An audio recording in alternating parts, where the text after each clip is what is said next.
오늘 본문은 다윗의 용사들의 이야기입니다. 다윗의 왕국을 세워가는데 수고했던 용사들의 이름이 그곳에 기록되고 있습니다. 그래서 이 본문을 다윗의 공적조서라고 이야기할 수 있습니다. 다윗의 왕국을 세우는데 어떤 사람들이 어떻게 수고했느냐 하는 데 대한 기록들입니다. 그래서 저는 인생길이 힘들고 지칠 때마다 오늘 이 본문을 펴놓고 읽습니다. 하나님이 내 인생의 마지막에 내 삶을 어떻게 평가하실까? 두렵고 떨리는 마음으로 이 본문들을 읽어나갑니다. 오늘 이 다윗의 용사들의 이름들이 쭉 기록되어 있는데 여기에는 특이한 점이 몇 가지 있습니다. 우선 세 용사를 설명합니다. 그리고 뒤이어 또 다른 세 용사를 설명합니다. 그런데 한 사람의 이름도 나타나지 않습니다. 그리고 두 번째 세 용사를 설명할 때는 늘 뒤에 앞에 세 용사보다 못했다라는 꼬리표를 달아놓고 세 용사를 설명하고 있습니다. 그리고 그 뒤에 30명의 군장을 소개하고 있습니다. 이 30명의 군장을 소개하는데요, 특이한 이름 몇 가지가 눈에 띕니다. 우리 23장 34절에 보면 한 사람의 이름이 기록되어 있습니다. 누구냐 하면요, 뒷부분에 나오는 사람인데요, 아히도벨의 아들 엘리암이라는 겁니다. 아히도벨은 밧세바의 할아버지가 되었습니다. 엘리암은 밧세바의 아버지입니다. 그 아히도벨은 그 사건으로 인하여 다윗을 향하여 반역을 한 압살롬의 편에 서서 싸우다가 결국 목을 매 죽게 되는 겁니다. 그렇지만 그의 아들이었고 밧세바의 아버지였던 엘리암은 끝까지 다윗의 충성스러운 군사로 남아 있었다는 것입니다. 아버지하고는 다른 길을 갔습니다. 그리고 30용사의 제일 마지막 이름이 하나 기록되어 있습니다. 39절입니다. 누구냐 하면 햇사람 우리아라는 겁니다. 이상 총수가 37명이라고 이야기합니다. 마지막 이름으로 우리아를 기록하고 있습니다. 우리는 이 사건을 잘 압니다. 다윗이 밧세바를 범하고 이것을 은폐하기 위해서 죽인 장수가 우리아였습니다. 햇사람 우리아였습니다. 오늘 사무엘서를 쓴 성경 기자는 이 우리아의 이름을 제일 마지막에 두고 있습니다. 우리아의 이름을 제일 마지막에 뒀다는 것은, 여러분 히브리 문학을 이해하시면 가장 중요한 사람의 이름을 제일 마지막에 두게 되어 있습니다. 오늘 30명의 이름이 나열되는 가운데 가장 소중한 이름으로 우리아라는 이름을 두고 있습니다. 왜 사무엘서를 기록한 성경 기자는 이렇게 기록을 했을까 한번 생각해 봐야 하는 겁니다. 그리고 그 다음 장을 열면 사무엘서 24장이 나옵니다. 마지막 장입니다. 거기에는 뭐냐면 다윗이 인구조사를 합니다. 요압과 충성스러운 부하들의 권유를 뿌리치고 고집스럽게 인구조사를 합니다. 하나님이 그 인구조사로 인하여 재앙을 내리십니다. 세 가지 재앙 중에 하나를 선택하라고 할 때 다윗은 하나님의 손에서 그 징계를 받겠다고 하면서 전염병을 선택했습니다. 7만 명이 넘는 사람들이 죽어갑니다. 오늘 다윗의 용사들을 기록하면서 그것이 사무엘서의 끝이 되어야 되는 겁니다. 왜냐하면 그 다윗의 용사들의 이름을 기록하는 오늘 사무엘 23장 첫 구절을 보면요, 다윗의 마지막 말이라고 기록하고 있습니다. 그러면 그 용사들의 이름이 끝이 되어야 되는데 굳이 사무엘 기자는 24장에 다윗의 범죄 사건들을 하나 더 첨가하고 있는 겁니다. 이것은 우리에게 무엇을 이야기하기를 원하느냐? 다윗의 왕국이, 하나님의 왕국이 아름답게 세워지는 것은 다윗의 탁월함만이 아니라는 것입니다. 어쩌면 사무엘 기자가 이야기하는 것은, 보라, 정말 다윗이 우리아를 죽이고 정말 그 딸의 가정을 무너뜨렸을 때 그의 아비 됐던 엘리암도 충성스러운 일꾼으로 섰다는 겁니다. 다윗은 인구조사로 범죄했던 왕이라는 겁니다. 그럼에도 불구하고 다윗의 왕국이 든든하게 선 것은 다윗의 탁월함과 뛰어남이 아니라 다윗의 왕국에 충성스러운 군사들이 있었고 충성스러운 용사들이 있었기 때문이고, 이것이 그들의 이름이라고 우리에게 보여주고 있는 것입니다. 그게 제일 먼저 나오는 이름은 요셉 바세바시라는 이름입니다. 그는 어디 출신인지 잘 구별이 안 되나 봅니다. 어떤 사람은 에센 사람이라고 하고 어떤 사람은 다그몬 사람이라고 이야기합니다. 그가 어느 집안에서 어느 출신에서 왔는지 명확하지 않다는 이야기일 수 있습니다.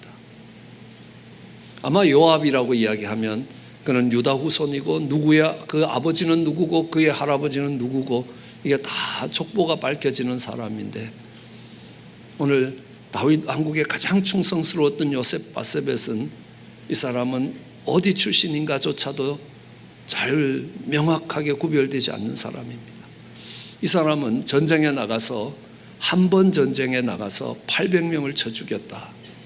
그럼 이런 이야기는 만화에만 나올 듯한 이야기입니다.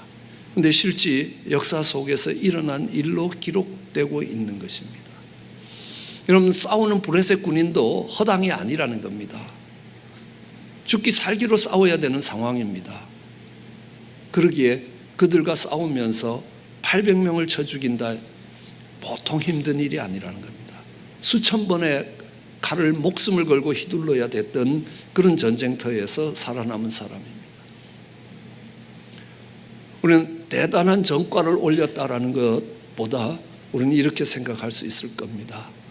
이 사람 혼자서 감당하는 몫이 800명이 감당하는 것보다 더 크다는 것입니다. 그럼 누구와 전쟁에 나가겠습니까?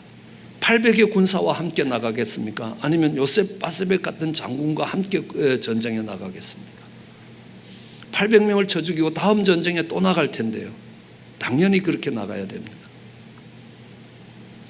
이것은 하나님의 역사와 구원이 사람의 수에 관계되는 것 아니라고 이야기합니다.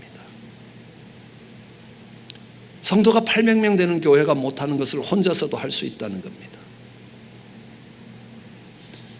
이런 성경의 이야기들은 여기만 있는 것이 아닙니다. 이스라엘에게 미디안이 쳐들어왔습니다. 12만 명의 군대를 이끌고 이스라엘을 공격해 왔습니다. 이스라엘이 그 미디안을 향하여 싸우러 나가야 했습니다. 군사를 모았습니다. 3만 2천 명이 모였습니다. 숫자적으로 절대적인 열세지만 싸울 만한 병력입니다. 그런데 하나님이요, 두려워하는 자를 다 돌려보내라고 이야기합니다. 이 중에 두려워하는 자가 있느냐? 그는 이 전쟁에 동참하지 않아도 된다. 집으로 돌아가라 라고 이야기했을 때 2만 2천 명이 돌아갔습니다. 10,000명이 남았습니다. 하나님 그 10,000명을 데리고 정말 물가로 인도해서 저들에게 물을 먹이라 라고 이야기합니다. 너무너무 목말랐기 때문에 어떤 군사들은 머리를 정말 박고 물을 꿀꺽꿀꺽 마십니다. 그런데 어떤 사람들은 물을 떠서 개가 물을 핥듯이 핥는 겁니다. 그런데 하나님이 말씀하십니다. 정말 물을 떠서 개처럼 핥는 이 300명만 남기고 나머지는 다 돌려보내라 라고 이야기합니다. 그 300명이 기돈의 300군사입니다. 어떤 사람들입니까? 그 물 먹는 자세가 왜 그리 중요합니까? 머리를 물에 대고 먹는 사람들은 전쟁에 대한 개념이 없습니다. 내가 지금 전쟁 중에 있다는 생각을 못하는 겁니다. 언제 어디서 적군의 화살이 날아올지 모르고 언제 어디서 적군의 창이 날아올지 모른다는 생각을 하지 않습니다. 그렇지만 물을 떠서 개처럼 핥는 사람들은 내가 지금 전쟁 중에 있다는 것들을 자각하고 있는 사람입니다. 내가 물 먹는 순간에도 적이 얼마든지 공격할 수 있다는 경계심을 놓치지 않는 사람입니다. 어떤 사람들이 하나님 나라를 위해서 싸울 수 있겠습니까? 영적 전쟁에 대해서 눈을 뜨고 있는 사람들입니다. 저희 교회 제자훈련 프로그램을 보더라도 영적 전쟁에 대한 개념이 없는 사람은 20년, 30년 신앙생활 한다 할지라도 그곳에는 신앙의 성장이 없습니다. 어린아이와 같다는 겁니다. 내가 지금 전쟁 중에 있다는 것을 자각하고 깨달을 때에 그의 삶은 달라질 것이고 그의 삶은 성장할 것입니다. 그렇게 선택된 300명의 군사들이 12만 명의 미디안 군사를 무찌르고 이스라엘을 지켜내는 것입니다. 그들의 용맹이었습니다. 저는 군대 생활을 그런 곳에서 했습니다. 아주 특별한 훈련을 시켜서 북한에 간첩으로 보내는 사람들을 훈련시키는 부서에 있었습니다. 그들이 받는 훈련을 보면요, 기가 질리는 겁니다. 40km 완전 군장을 하고 그 다음에 모래주머니를 차고 설악산을 뛰는데 저희가 100m 뛰는 것보다 더 빨리 뛰는 겁니다. 일당백이 넘습니다. 그들이 감당할 수 있는 능력이라는 것은 웬만한 군인들이, 수많은 군인들이 아무리 동원돼도 안 되는 일들이 가능한 겁니다. 북한에서 그렇게 훈련받는 사람들이 남한에 나타나면 그들을 잡겠다고 산을 겹겹이 에워싸고 몇만 명의 병사들이 그들을 추적해도 그들을 잡아낼 수가 없습니다.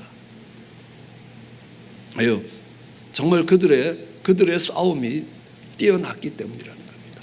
오늘 요셉 바세벳이 한 전쟁에 나가서 800인을 쳐 죽인 것보다 더 놀라운 사실이 있습니다. 그건 뭐냐 하면요, 그가 그런 전과들을 올리면서 싸워왔는데 그의 이름이 한 번도 성경책에 나타나지 않는다는 사실입니다. 오늘 하나님께서 그의 공적조서를 쓸 때에 그 이름이 처음 나타나는 겁니다. 요압과 같은 승리의 영광이 없었습니다. 아비새와 같이 군대 장관이 되는 정말 높은 지위에 올라가는 것도 없습니다. 어쩌면 아무도 알아주지 않는 그 자리에서 충성스럽게 그 일을 감당했던 것입니다.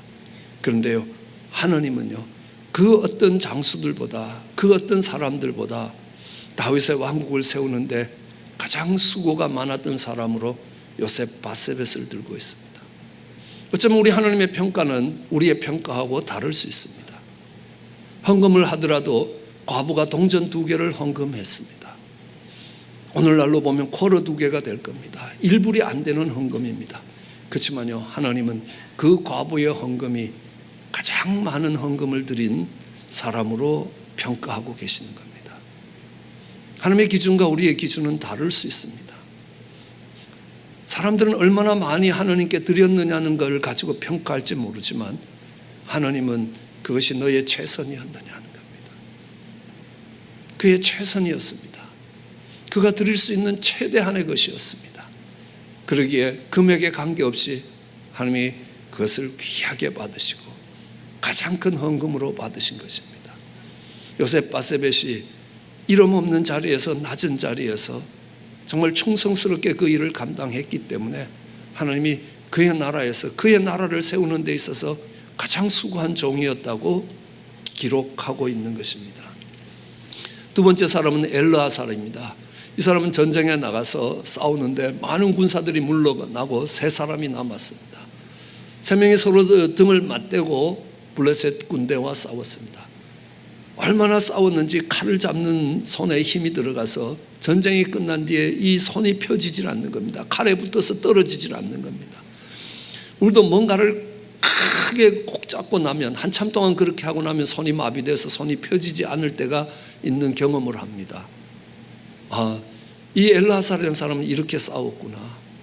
저는 이것을 이렇게 표현합니다. 젖먹을 힘까지 다 동원해서, 마지막 남은 힘 하나까지 다 동원해서 싸웠다는 것입니다. 최선을 다해서 싸웠습니다. 오늘 이 엘르아살을 생각할 때마다 제게 생각나시는 분이 한 분 있습니다. 제가 늘 존경하고 따랐던 김주석 이사님입니다. 제가 회사에 처음 들어갔을 때 저희 부서를 담당하고 계셨던 이사님이었습니다. 그분은 이렇게 이야기합니다. 나는 이 회사에 돈 벌러 오지 않았다는 겁니다. 그러면 회사에 왜 오셨냐는 겁니다. 내가 대학을 졸업할 때는 6.25 전쟁 이후에 한국 경제가 처참하게 무너졌던 때였다. 그때에 내가 공부를 하려고 학업에 열중한다고 해도 그 학업이 무너진 경제를 살려내는 것 아니더라는 겁니다. 그래서 실물 경제 현장에 와서 열심히 뛰었다는 겁니다. 그래서 유학가는 저보고 실물 경제에 남으면 안 되겠냐고 도전해 주셨습니다. 제가 유학 가서 공부하고 생각해 보겠습니다. 그랬습니다. 그랬더니 제게 내가 부탁이 하나 있다라고 말씀하시는 겁니다. 저는 어떤 부탁이라도 제가 존경하던 그 이사님이 하시는 부탁이면 들으려고 했습니다. 그 이사님이 제게 한 부탁은 이런 겁니다. 가서 공부를 열심히 하거라. 잠 한 번 시큰 잡았으면 소원이 없겠다고 할 만큼 열심히 공부해라. 네 개인의 영달이 아니라 이 나라와 민족을 위해서라도 그렇게 한번 공부를 해봤으면 좋겠다. 이왕 공부하러 가면 그렇게 공부하거라 라고 이야기합니다. 그 이사님의 말씀을 마음에 새겨두고 있습니다. 30년 가까운 세월에도 아직도 제 귀에 그 이사님의 목소리가 들리는 것처럼 생생합니다. 저는 미국에 유학 가서 잠 한번 시큰 잡았으면 좋겠다라는 소원을 가지고 공부해보지는 못했습니다.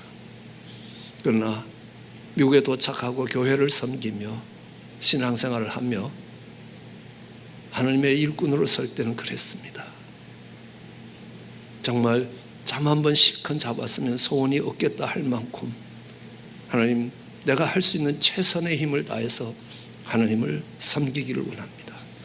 사도 바울이 고백했습니다. 나의 나된 것이 하나님의 은혜라면 내가 다른 어떤 사도들보다 더 많이 수고할 수 있는 것이 하나님의 은혜라고 고백합니다. 디모데도 고백합니다. 정말 나를 능하게 하신 그리스도 예수 우리 주께 내가 감사하는 이유가 있다면 나를 충성되게 여겨서 내게 직분을 맡기심이라. 내게 일을 맡기셨다는 겁니다. 그러기에 감사하다는 겁니다.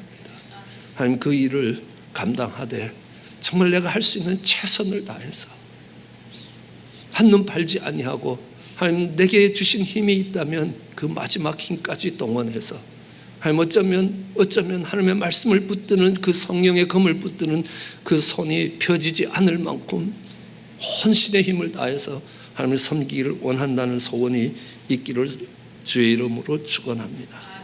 세 번째 사람은 삼마입니다. 이 삼마라는 사람은요, 블레셋이 공격할 때 모든 사람들이 도망갔습니다. 혼자 남았습니다. 다 물러간 자리에 혼자 싸운다는 것이 얼마나 외롭고 힘든지 모릅니다. 왜 나만 이 고생을 해야 되는지 모르겠습니다.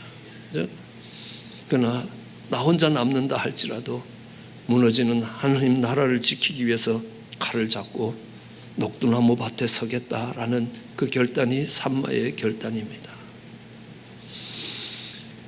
이 삼마를 볼 때 생각나는 사람이 있습니다. 누구냐 하면요, 이순신 장군입니다. 밀레니엄 하우스라는 출판사에서 나온 책이 있습니다. 맨주먹의 CEO 이순신에게 배우라. 김덕수 씨라는 분이 쓴 책입니다. 거기에 소제목들입니다.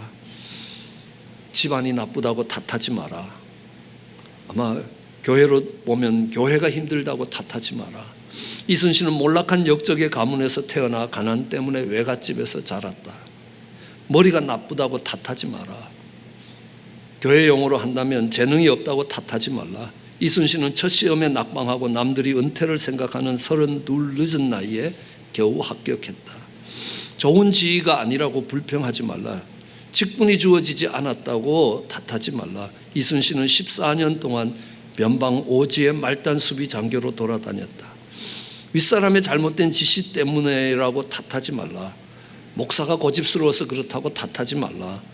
이순신은 불의한 직속 상관들과의 불화로 몇 차례 파면과 불이익을 받았다. 몸이 연약하다고 탓하지 말라. 이순신은 평생 동안 고질적인 위장병과 전염병으로 고통을 받았다. 기회가 주어지지 않았다고 탓하지 말라. 하나님이 기회를 안 주셨다고 얘기하지 말라는 것입니다. 이순신은 적군의 침입으로 나라가 위태로워진 후에야 47의 첫 기회가 주어졌다. 조직의 지원이 없다고 실망하지 말라.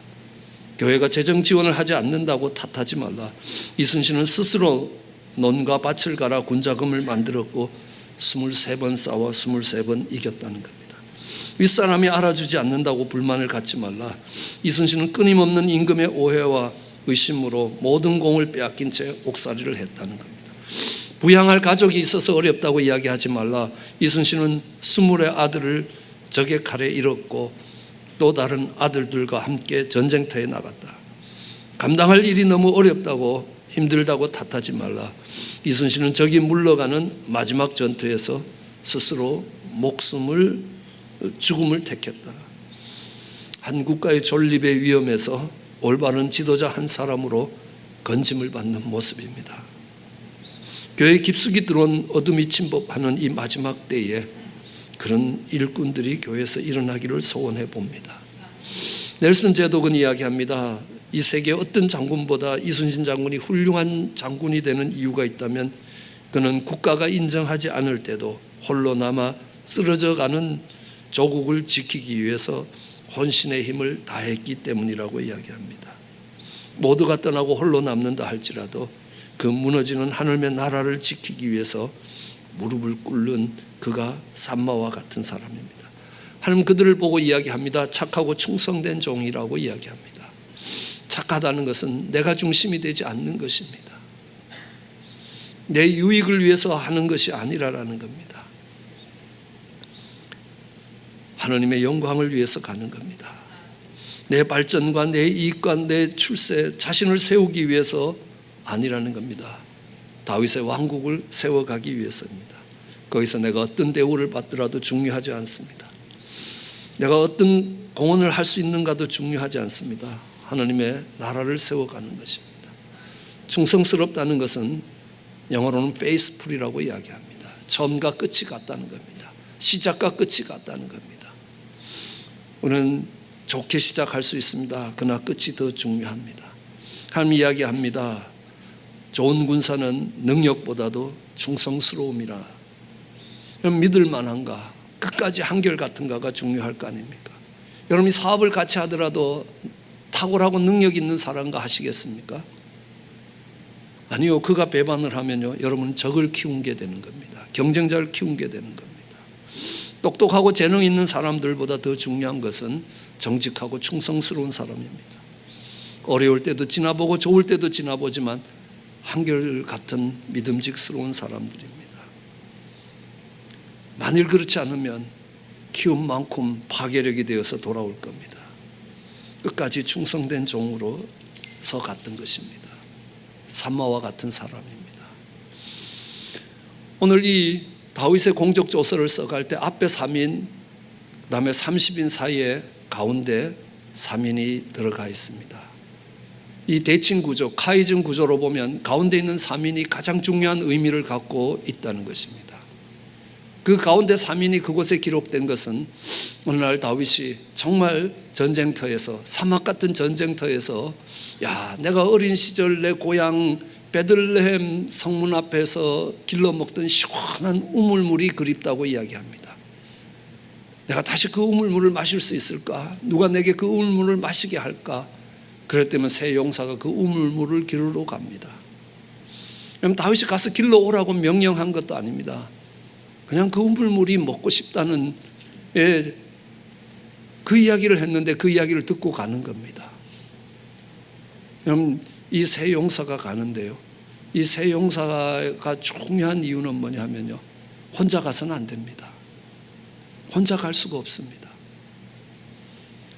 왜냐하면 그 우물물이 베들레헴의 블레셋의 이 사령부가 있는 그 베들레헴 성문 앞에 있습니다. 가서 물을 기르려면 화살이 날라오고 창이 날라올 겁니다. 한 사람은 화살을 막고 한 사람은 창을 막아야 되는 겁니다. 한 사람은 물을 길러야 됩니다. 세 사람이 목숨 걸고 갈 수 있습니다.